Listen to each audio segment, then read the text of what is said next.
Did you know that for most of our nation's history, there hasn't been a tax on people's incomes? In fact, after the American Revolution, there was no nationwide tax system at all. Each state raised its own taxes. Let me show you something.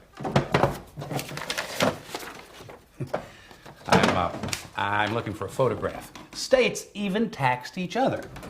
Now, yes, here it is. We didn't even have an Office of Internal Revenue until 1862. The first commissioner, George S. Boutwell, started out in a tiny office in the Treasury Department with one clerk to help him. In the beginning, he read every single letter that came from taxpayers. Can you imagine the commissioner trying to do that now? Oh, that must be Doug, my next door neighbor. Come on in. Hi, just thought I'd return these. Look, you're an accountant. We were just talking about taxes. Maybe you could tell us something about how the tax system evolved. Well, for one thing, it evolved because of our country's need to finance wars and to pay for other government services, like coining money, enforcing laws. We needed revenue, plain and simple. I see. And of course, it was influenced by our government's desire to be fair to different income groups.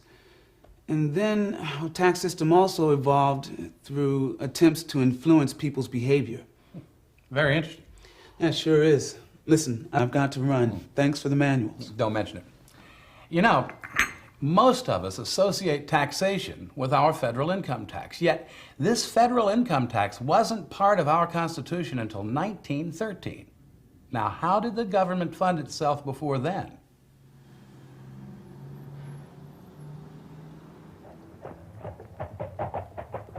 The quick brown fox jumped over the lazy pig.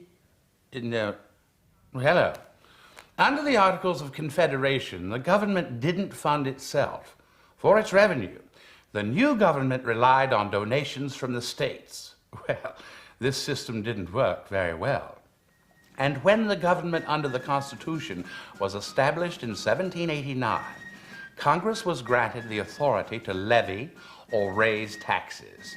To pay for the debts of the Revolutionary War, Congress enacted import duties and passed excise taxes on distilled spirits, tobacco and snuff, refined sugar, and other items.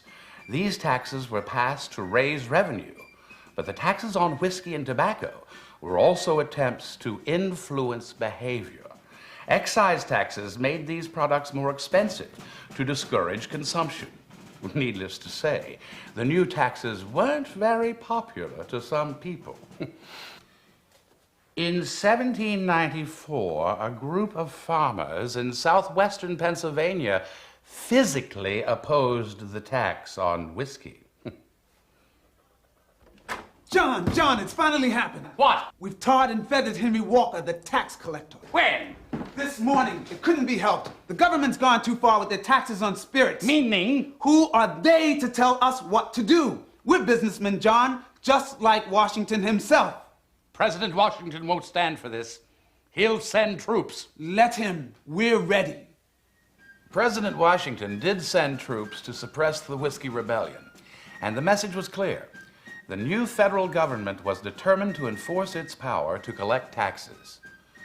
The War of 1812 created the need for additional federal revenue. Again, Congress passed excise taxes on certain items.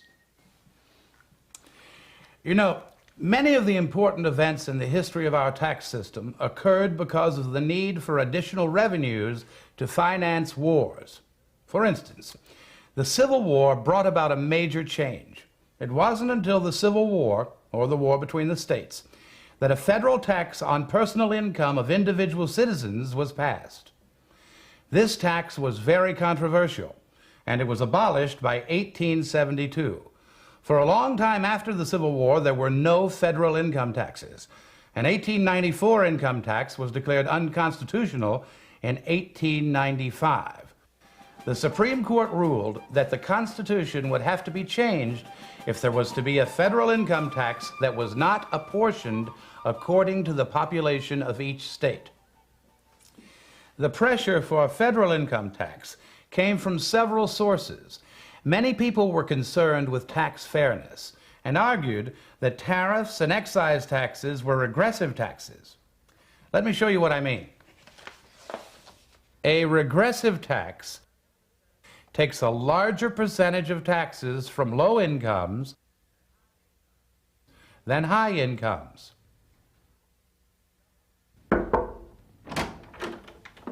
John, I have something here for you to sign.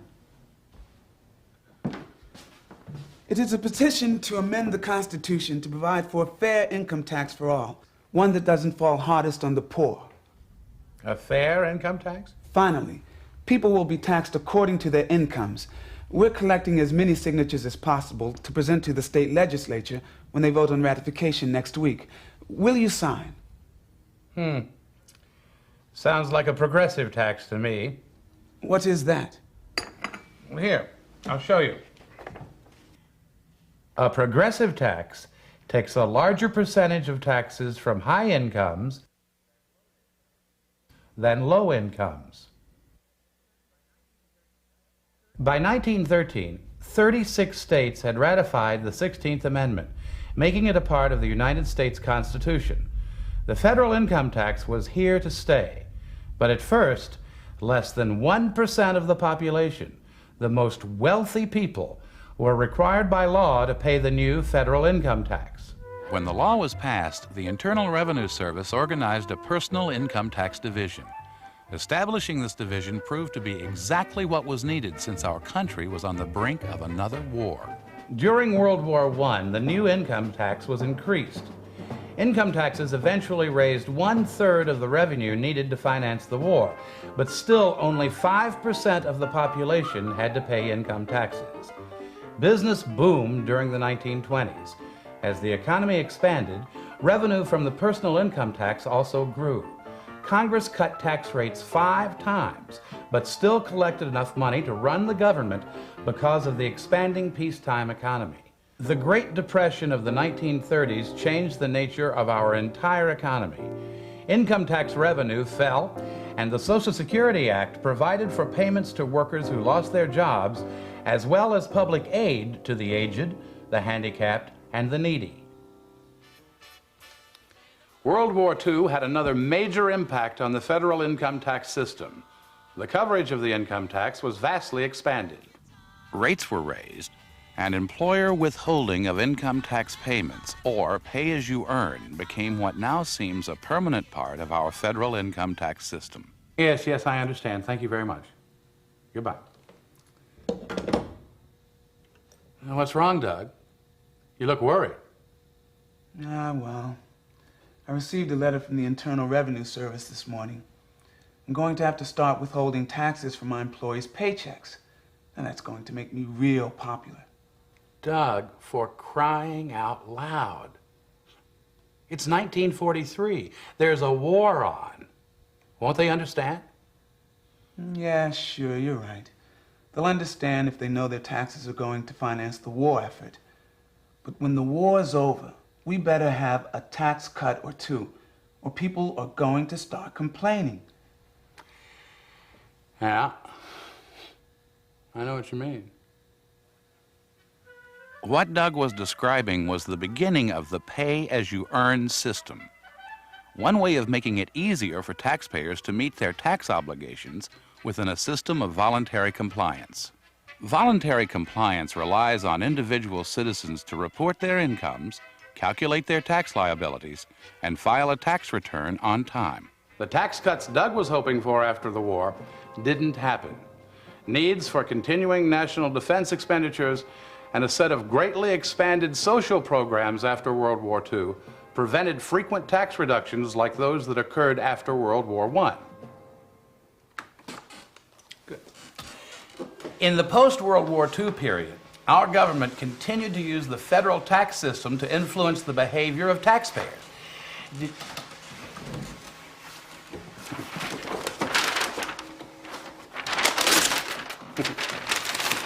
By granting tax exemptions, deductions, and credits in order to encourage certain socially desirable activities. For instance, to encourage people to buy homes, homeowners are given tax deductions for the interest payments on their home mortgages. to encourage contributions to charitable institutions like churches, schools, and social welfare organizations, people are allowed to deduct their contributions from their taxable income if they itemize deductions. All these attempts to use our tax system to influence behavior meant less revenue for the government. At the same time, more and more people were complaining that our tax laws were unfair to certain groups of taxpayers. As a result, a major tax reform law was passed in 1986, aimed at collecting the same amount of revenue by broadening the tax base while lowering the tax rates.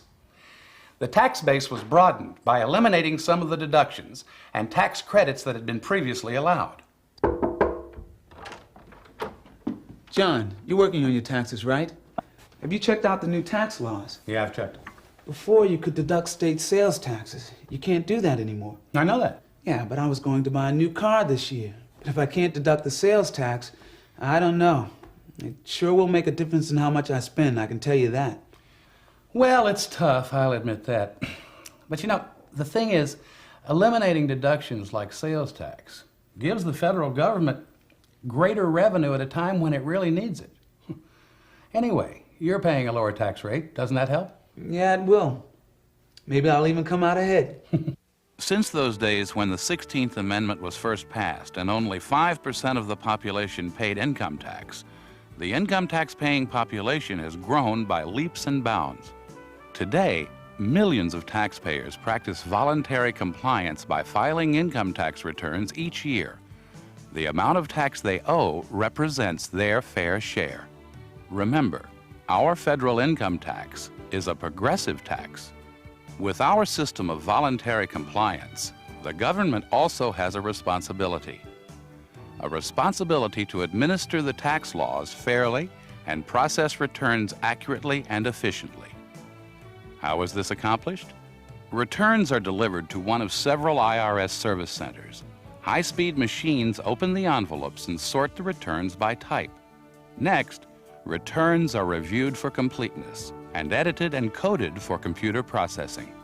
Then they are matched with the millions of statements from employers, banks, and financial institutions showing wages, interest, and dividends. This matching process is yet another way to make sure everyone pays their fair share. Throughout this process, checks are made for accuracy. The pipeline is part of the IRS's effort to make the voluntary compliance system work. Of course, income tax laws will continue to change. As we found out, when the needs of our society change, so do our tax laws. But what won't change is the constant desire to produce a system of taxation that raises revenue, that is basically fair to different income groups, and that attempts to influence behavior. Gosh, I didn't realize it was so late. I need to get back to work. But thanks for dropping by.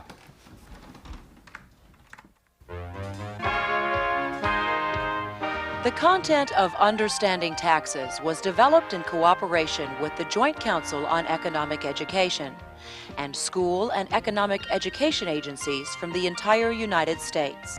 Funding was provided by the Internal Revenue Service. Facilities for this production were provided by Steve Yeager Films. This program was produced in cooperation with Action Productions Incorporated. Understanding Taxes was produced by the Agency for Instructional Technology.